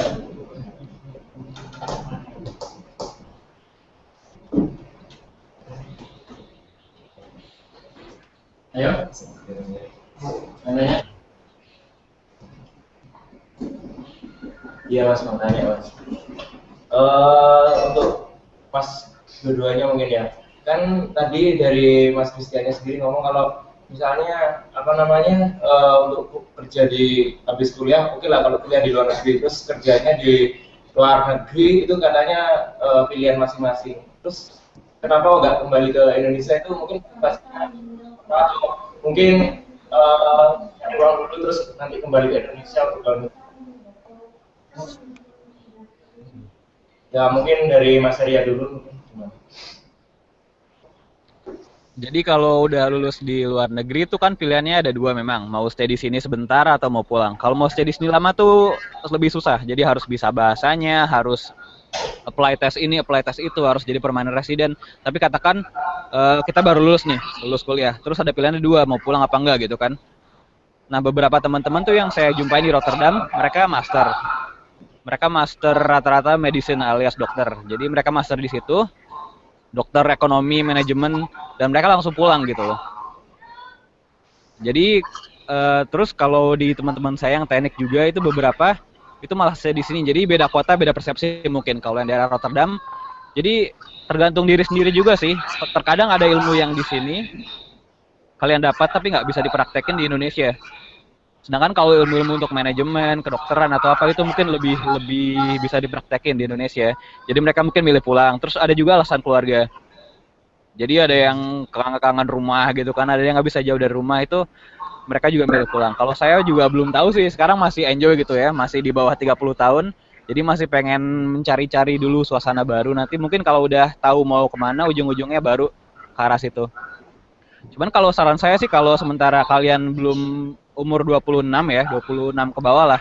Itu kalau bisa bener-bener petualang dulu deh, cari-cari apa ya, cari-cari cerita. Petualang itu bisa di Indonesia, bisa di seluruh dunia juga. Terus kalau kalian udah di luar negeri, kuliah di sini itu lebih gampang nyari kerja di sini daripada kalau kuliah di Indonesia terus nyari kerja di Belanda itu lebih ribet. Lebih ribet. Merekanya juga perusahaannya juga agak-agak bingung gitu nge-hire kalian. Apakah kita perlu nge-hire orang dari Indonesia jauh-jauh apa emang di Belanda nggak ada orang lain gitu. Jadi kalau pasca lulus itu memang pilihan. Itu aja dari saya deh. Ya kalau saya waktu itu memang ya saya suka tinggal di Paris, saya nggak tahu kenapa. Ya saya memang kepikiran buat cari pengalaman dulu lah selama beberapa tahun. Ya seperti kayak Mas Arya tadi bilang, ya saya pengen kalau bisa saya pengen pindah negara lain gitu tahun depan rencananya. Sekarang lagi apply. Ya apa ya, pengen apa ya ngelihat situasi yang berbeda, tinggal di negara yang berbeda, pengalaman yang baru, yang semuanya itu nggak bisa didapat kalau kita cuma tinggal di Indonesia gitu. Dan memang rencana ya jangka panjangnya pasti kembali ke Indonesia, cuman mumpung masih muda dan kesempatan itu ada dan saya sudah di sini karena kalau sudah kembali ke Indonesia untuk kembali ke sini jauh lebih susah. Jadi ya saya lebih memilih apa ya? Cari pengalaman kerja lah di selama beberapa tahun di luar negeri, nggak harus di Perancis, cari kerja. Saya juga belum berencana berkeluarga.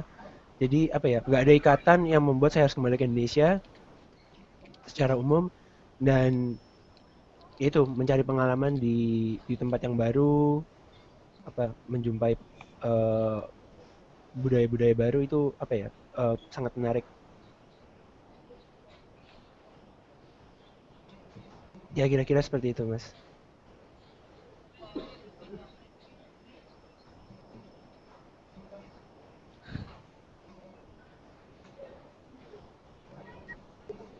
Dan itu tadi saya cuma menambahkan kalau di sini tuh apalagi orang yang buat berusia di bawah 26 itu sangat apa ya menguntungkan karena banyak sekali subsidi mulai dari apa ya perumahan terus dari masalah transport juga itu kita bayar semuanya jauh lebih murah gitu. Terus misalnya apa ya tempat hiburan, terus bioskop macam-macam semuanya itu karena kita di bawah 26 dan itu peraturan dari Eropa kalau orang yang di bawah 26 dan masih student itu semuanya dapat subsidi. Jadi kita dapat apa ya dibanding bayar yang lebih mahal semuanya jauh lebih murah gitu. Saya nggak tahu kalau di Belanda, tapi kalau di Prancis kayak gitu. Kalau di Belanda hidupnya mahal, Mas Kris.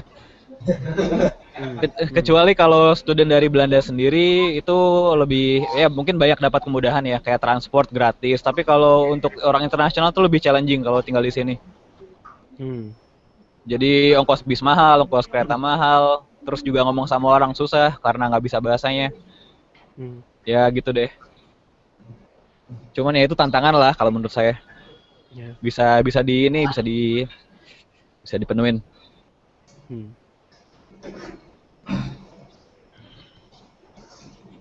Tanya lagi? Ya, Tanya lagi. Itu Mas Kris sama Mas Arya. Saya Nasrul, Mas. Saya tanyakan masalah PPI. Apa? PPI. PPI. Satuan pajak di luar negeri kan ada. Nah, di Prancis sama di Belanda sendiri itu PPI-nya itu gimana? Itu saling koneksi atau ada kegiatan lain misalnya kayak mengenali budaya Indonesia itu gimana? Atau cuma sekedar kuliah PPI-nya jarang ngumpul gitu misalnya?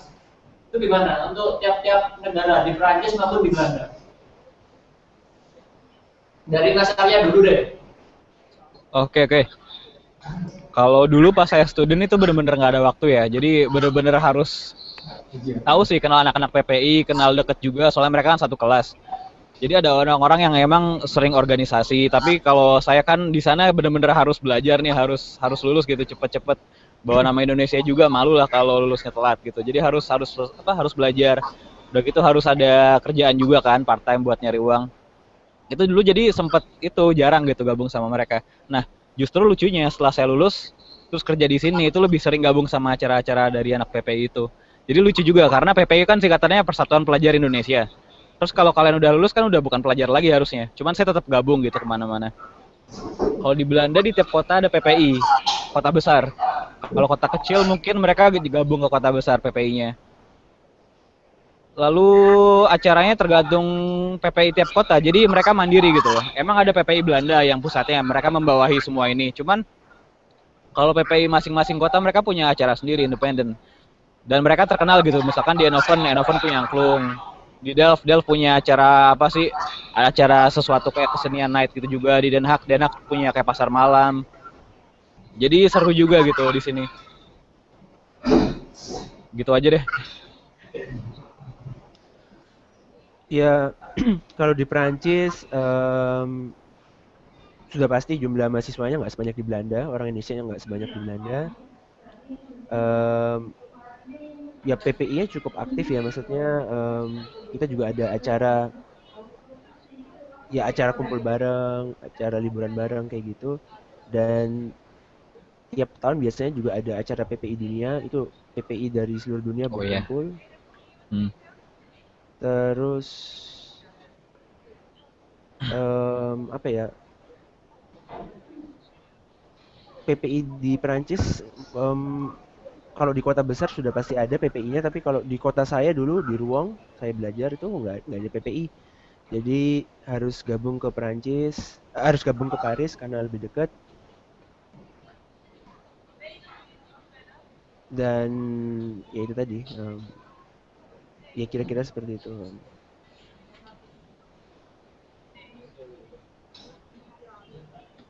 Cuman kalau menurut saya itu bentar deh. Jadi kalau menurut saya sih kalau emang kalian udah di luar negeri gitu, jadi ya join aja lah orang-orang PPI gitu kan, mereka sama-sama orang Indonesia.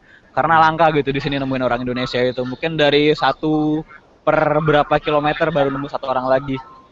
Dan itu juga bagus buat ngebangun jaringan. Jadi katakan nanti kalian nggak mau, saya nggak mau di Belanda, saya nggak mau di Perancis, saya mau pulang ke Indonesia lagi gitu.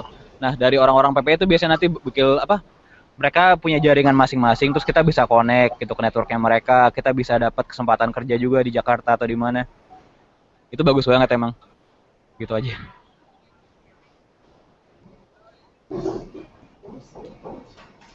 Itu Mas, untuk keduanya deh.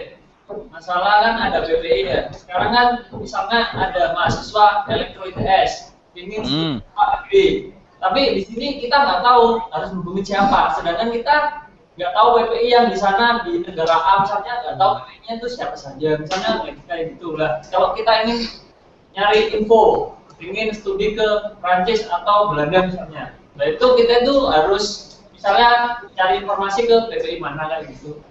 Nah kan dari kita sendiri di ITS ini, di elektro ITS kan nggak ngerti siapa saja orangnya. Gimana? Yang Iya jawab kalau siapa? sa- Oh iya. Hmm. Oke, monggo duluan. Ya kalau saya waktu itu apa ya? Tahu PPI pertama kali ya nggak dari ITS, saya nggak tahu. Tapi waktu itu saya pas main ke kedutaan, dan biasanya PPI itu dengan kedutaan hubungannya sangat baik, dan orang-orang kedutaan itu sudah apa ya, tanya aja ke orang kedutaan, ke KBRI gitu. Biasanya mereka yang punya informasi gitu, yang bagian pendidikannya. Oh, kalau di kota ini ada orang ini, mungkin ada juga keluarga Indonesia, meskipun bukan PPI, ada juga keluarga Indonesia yang misalnya ini bisa dikontak atau gimana. Jadi apa ya, waktu itu buat saya ya, karena saya nggak ketemu sama mahasiswa Indonesia waktu itu, saya pertama kali tahu PPI Perancis itu ya dari kedutaan. Siapa yang harus dihubungi, kira-kira siapa yang bisa ditanya untuk masalah pendidikan lebih lanjut.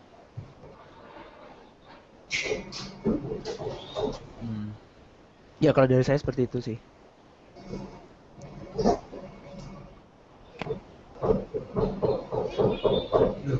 Kok jaringannya jadi lambat? Ya, halo. Halo. Ya. Kalau di Belanda gimana? Mas Arya? Tandanya lagi stop.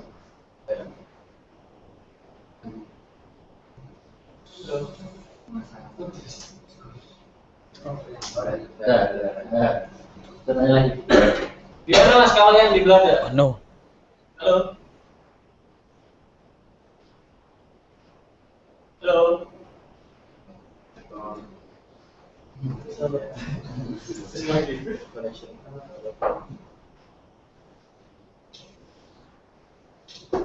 Itu sih Pak Isas.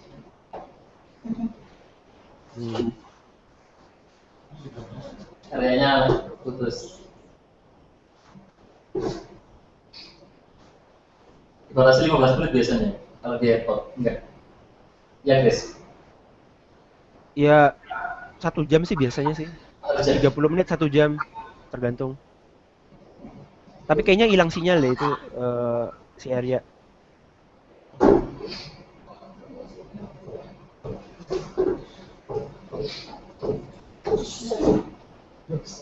Dari yang lainnya mungkin yang lainnya. Dari saya cukup. Jangan ya.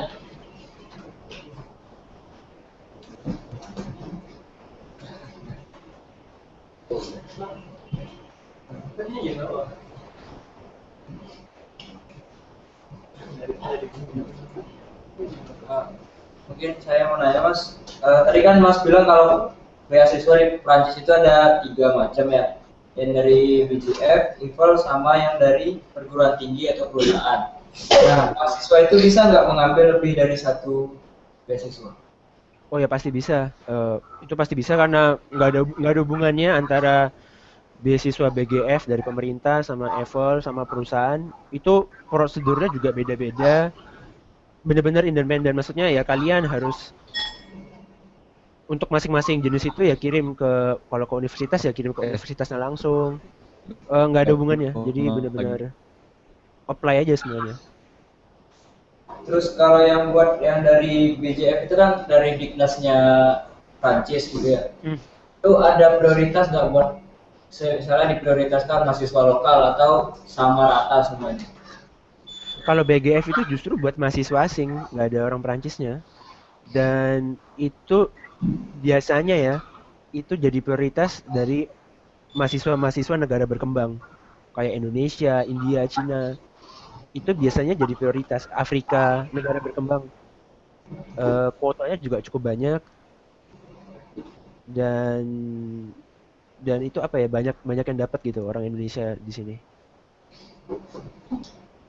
Kalau beasiswa EVEL juga sama, tapi saya nggak tahu itu jauh lebih kompetitif mungkin ya. Itu yang dari Indonesia yang dapat nggak sebanyak dari BGF. Saya nggak tahu kenapa. Kalau beasiswa dari universitas, ya itu benar-benar nggak tahu, itu soalnya nggak diumumkan secara umum gitu. Saya nggak bisa ngasih komentar.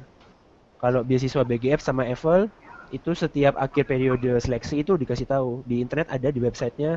Oh, dari Indonesia jumlahnya berapa, program S2 di mana, siapa aja, S3-nya di mana, itu jelas gitu, terbuka. Kalau yang dari universitas, dari perusahaan, ya saya nggak tahu.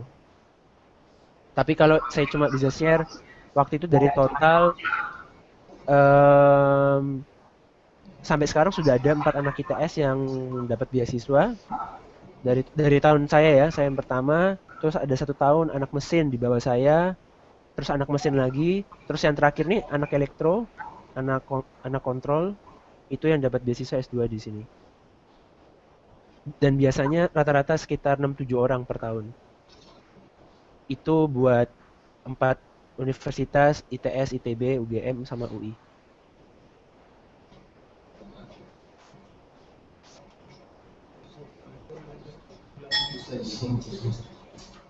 Ya, seperti itu.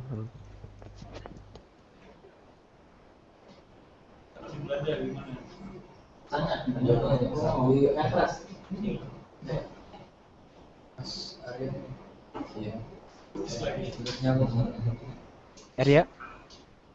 Terus lagi.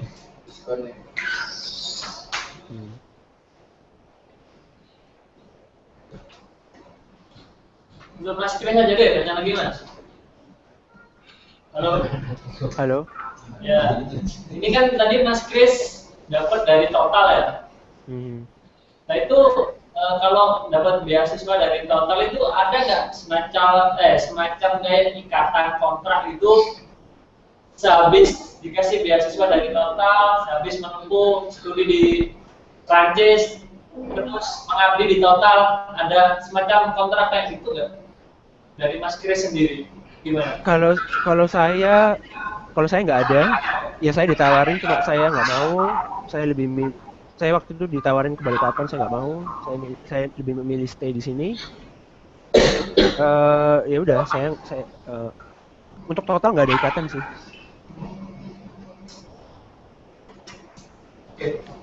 Terus ya, tapi intinya ya apa ya, untuk beasiswa itu cuma gitu-gitu aja ya, maksudnya mau beasiswa S1, S2, begitu kita sekali dapat itu bisa dapat beasiswa yang lain gitu untuk macam-macam.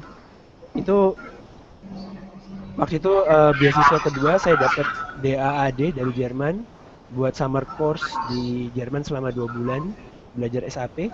Itu ya juga hampir-hampir sama aja, syaratnya ya gitu-gitu aja, administrasi, TOEFL, CV.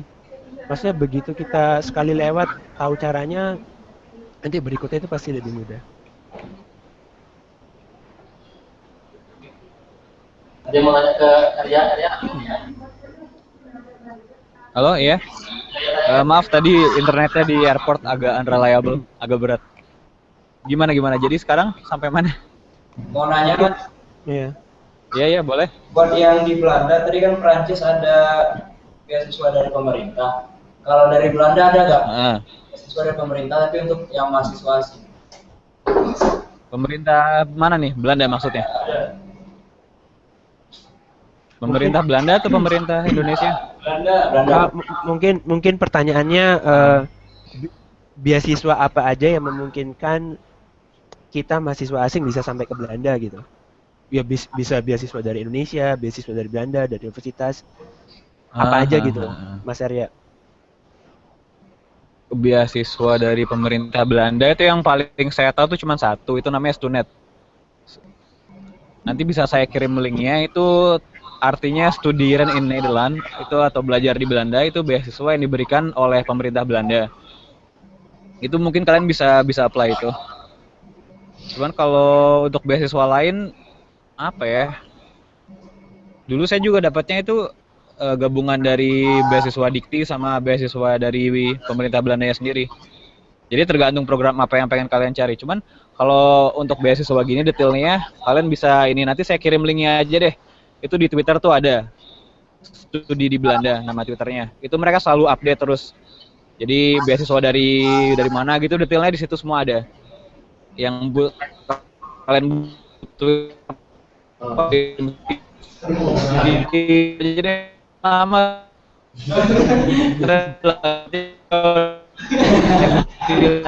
ya di lab Lulus mas. Lulus.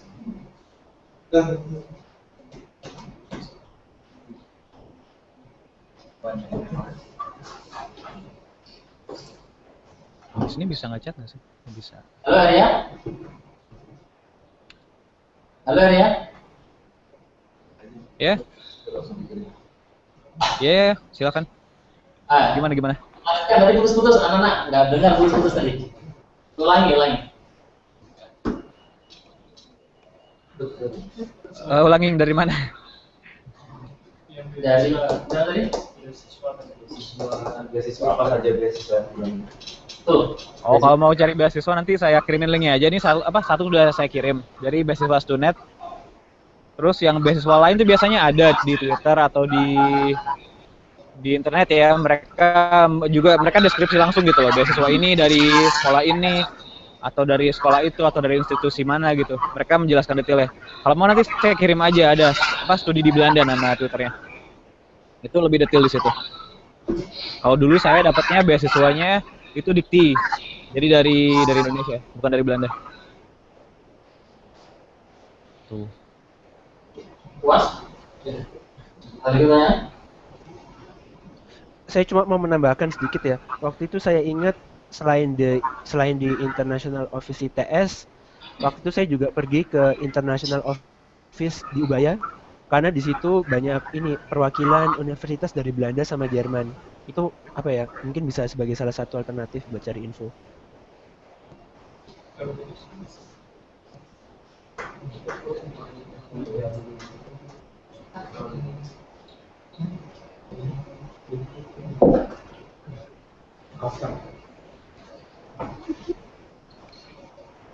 Ayo mana lagi? Guru R-nya ini.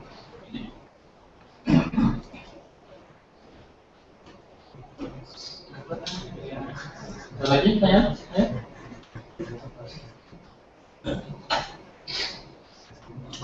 Mas mau nanya buat ini itu Mas Christian. Kan tadi udah bahas beasiswa buat ini Mas kuliah, materi-materi kuliah itu dalam bentuk buku dan misalnya jurnal itu ada kesulitan nggak mencari atau membelinya Mas? Atau memang dibeasiswakan dalam bentuk biaya seperti itu? Iya, kalau saya sih saya apa ya? Kalau di program saya waktu itu profesornya itu biasanya dia buat PowerPoint dan itu di print terus dibagiin ke mahasiswa gitu. Ya udah dari situ saya simpan fotokopinya, dan sebelum saya lulus semuanya saya scan supaya saya punya versi elektronik. Jadi semua print out itu bisa saya buang semuanya. Jadi saya simpan di hard disk versi elektroniknya. Terus masalah buku ya ada perpustakaan kali ya. Kalau misalnya butuh buku ya tinggal pergi ke perpustakaan, terus dipinjam beberapa hari, terus dibalikin. Saya sih nggak ada beli buku khusus untuk pendidikan, saya nggak ada. Saya nggak ngeluarin uang buat itu.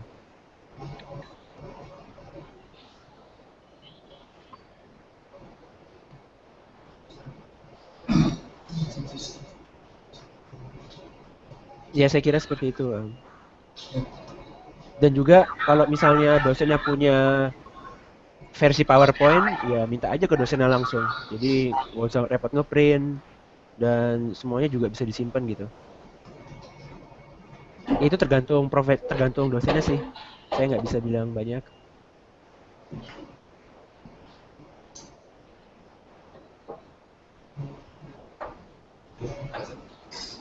Mungkin dari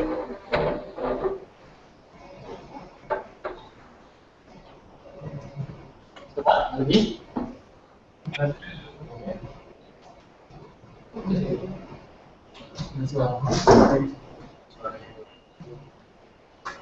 Karya? Ya. Oh, betul. Ada nggak pas? Nggak apa, nggak kelihatan nggak pas suaranya sih. Terus, ada lagi?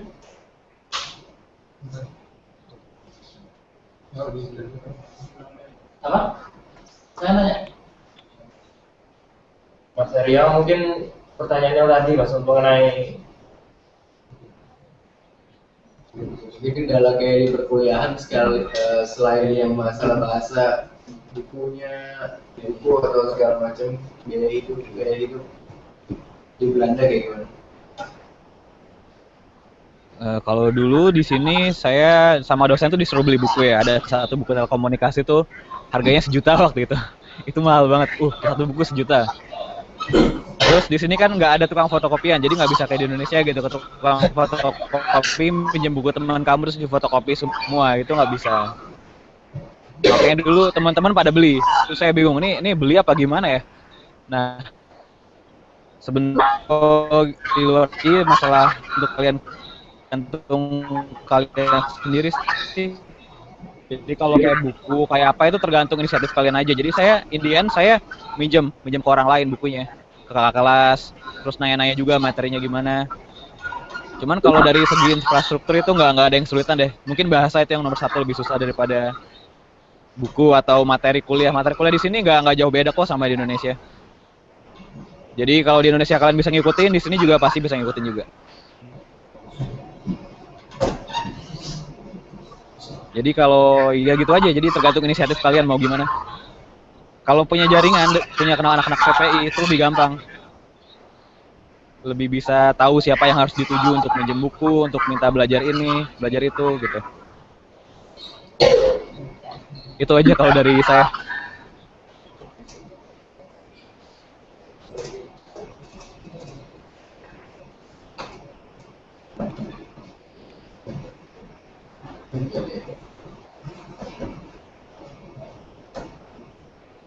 Untuk Mas Arya, halo Mas Arya.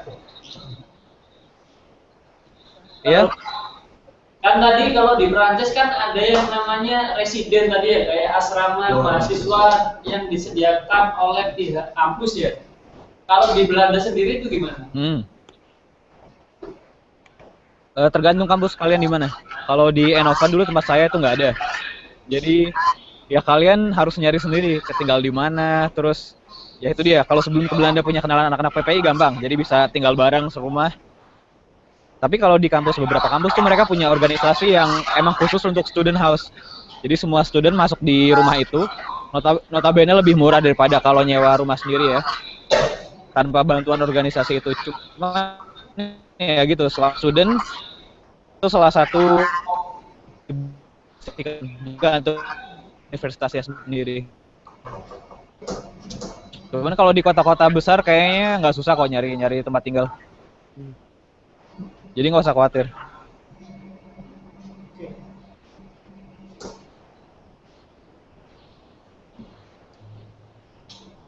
Lainnya mungkin. Tidak lagi?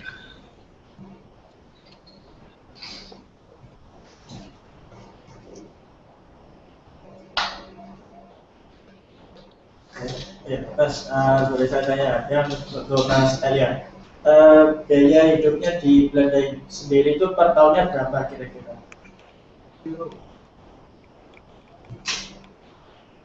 Gimana ya? Jadi kan waktu itu per tahun ya.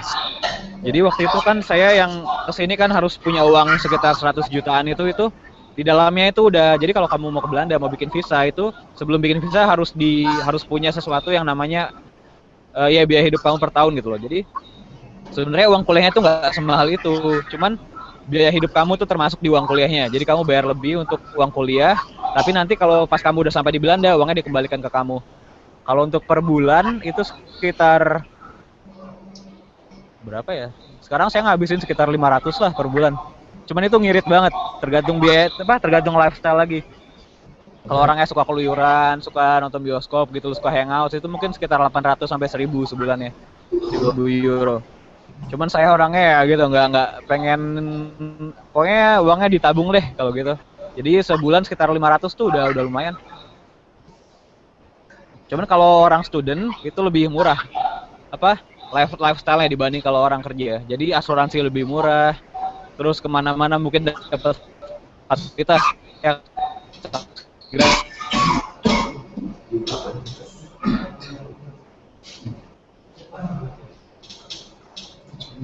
Tapi tergantung juga tinggalnya di mana. Kalau kalian tinggal di ruang student kan cuma 100-an. Kalau tinggalnya di apartemen yang bagus, yang mewah itu mungkin 500 belum cukup lah buat sebulan.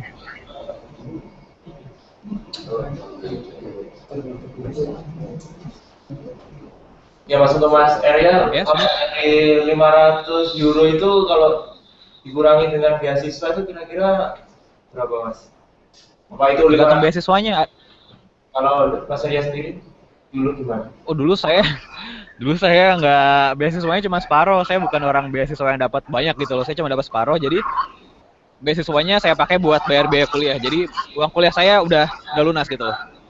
Jadi sekarang saya harus menghidupi diri saya sendiri di Belanda, entah gimana caranya. Jadi dengan itu saya minjem uang ke orang lain gitu loh. Waktu itu saya minjem 70 juta untuk setahun. Jadi ya gitu. Sebulannya sekitar 6 jutaan mungkin. Cuman teman-teman juga beberapa di sini mereka punya beasiswanya tuh lebih gitu loh. Jadi sebulan dapat 1.500, sebulan dapat 1.000 berapa gitu. Jadi lebih dari cukup untuk hidup di sini. Jadi kalau kalian di sini dapat beasiswa tuh beruntung. Jadi nggak usah mikirin uang, pokoknya belajar terus.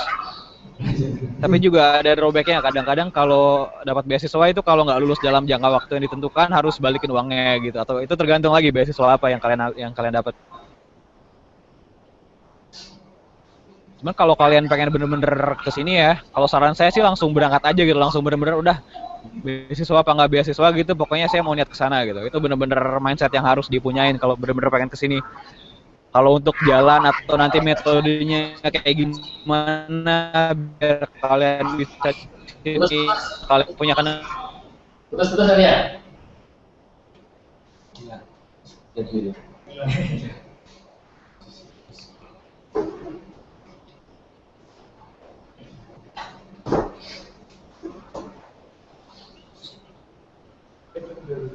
Halo Arya?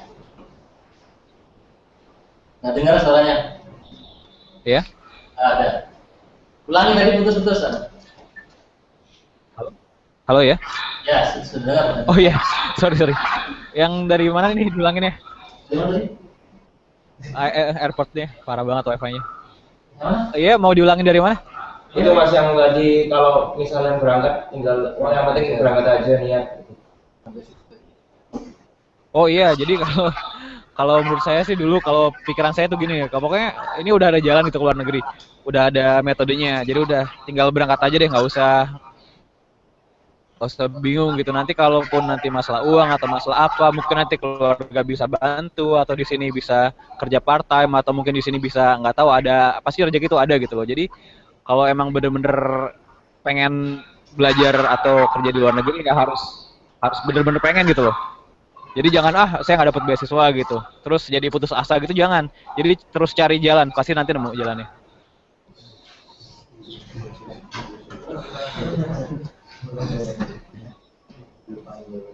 Ya biasanya kalau kepepet malah ada jalan.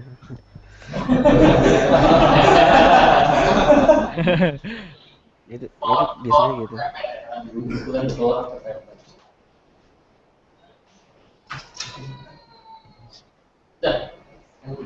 Oh iya.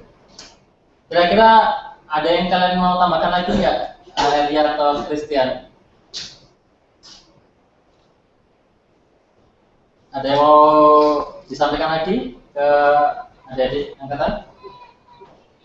Ya mungkin kalau dari saya ya apa ya, misalnya niatnya memang pengen S2 ke luar negeri ya, kan sudah semester 7 kan, ya seharusnya sudah dipersiapkan minimal bahasa Inggris itu apa ya, harus dipersiapkan, paling nggak TOEFL-nya sudah memenuhi syarat, dan mulai apa ya, kirim-kirim daftar, karena semua proses administrasi interview itu makan waktu nggak cuma 1-2 bulan gitu, itu makan waktu bisa beberapa bulan. Jadi misalnya kalian mulai sekarang pun belum tentu semester depan bisa berangkat gitu, misalnya seperti itu. Jadi harus dipersiapkan secepat mungkin. Kalau Ria? Pesan-pesannya? Kalau saya pesannya gimana ya? Jadi sebenarnya di luar negeri tuh kuliah atau kerja gitu bukan sesuatu yang keren kayak di film-film ya. Di sini susah gitu loh. Cuacanya susah, udah gitu. Nggak punya uang, kalau kemana-mana nggak ada yang bisa bantuin, nggak ada keluarga gitu. Udah bingung deh pokoknya kalau di sini. Itu yang perlu kalian tanamkan gitu loh. Jadi kalau kalian dapat beasiswa, kalian udah senang nih, udah dapat, udah mau berangkat tahun depan gitu. Itu bukan berarti itu selesai di situ, itu nanti bakal lebih susah lagi. Jadi levelnya bakal meningkat. Nah, terus kalau untuk kalian yang sekarang, kalau saran saya sih coba telusuri kayak International Office atau di Ubaya atau beberapa Twitter yang saya kasih. Telepon aja tanya gitu, gimana Mbak caranya kalau saya mau apply gitu atau beasiswa apa. Gitu aja. Terus ya bener kata Mas Kris, emang makan waktu kalau mau keluar negeri. Tapi nggak apa ya, semuanya makan waktu gitu loh, nggak kayak bikin email, bikin langsung jadi, bikin Facebook, bikin langsung jadi. Di sini bener-bener butuh, dulu saya butuh 8 bulan kalau lah. Bener-bener belum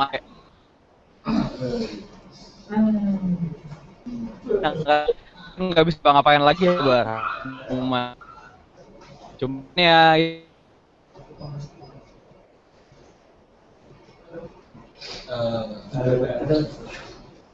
Halo Arya. Putus-putus Mas. Putus-putus. Arya. Halo Arya.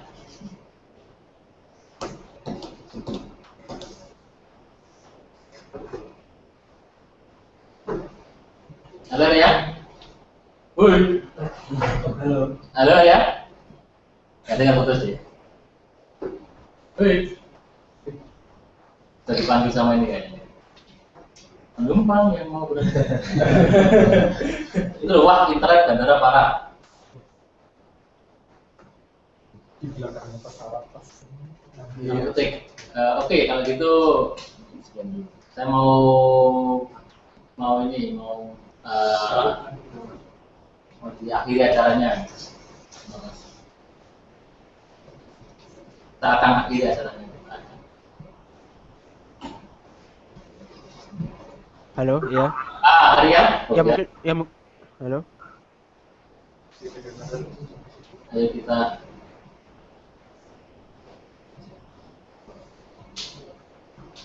Tapi saya masih berkedengaran kok. Oh, dia kedengeran. Tapi dari saya masih kedengeran kok semuanya. Oke, kalau kedengeran dari gini, ya udah.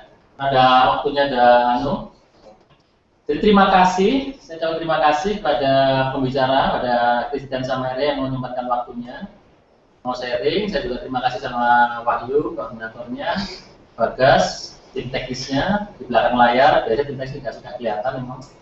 Terus Agung, koordinator, Nasrul. Nggak tahu ini acaranya penting atau enggak, terserah kalian gitu. Saya hanya memfasilitasi acara ini, tapi menurutku penting karena dulu nggak dapat kayak gini. Terima kasih. Nanti acara ini akan langsung terus, artinya pembicara-pembicara juga nanti saya akan cari alumni-alumni elektro di rencana saya itu ekspatriat, orang yang kerja di perusahaan, yang memimpin perusahaan besar di luar negeri. Itu ada, saya sudah kenalan dari 3 orang dan sudah saya kontak. Nanti mungkin dosen-dosen juga akan hadir sebagai pesertanya. Mungkin dia akan tanya gimana sih memimpin perusahaan besar itu gimana itu. Terus kemudian koordinator acara juga akan saya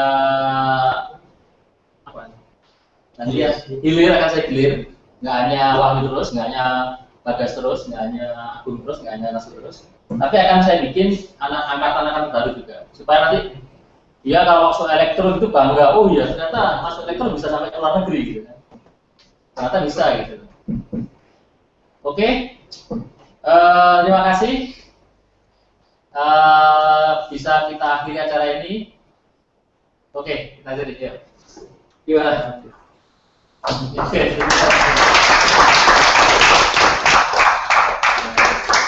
Oke, langsung saya ini ya, habis ini langsung saya bikin acara baru itu ketua koordinatornya penggantinya Wahyu dari angkatan berapa dulu 2010 atau 2010? Yang kuat dulu aja 2011. Ini 2011. Nah, nanti kalian berdua jadi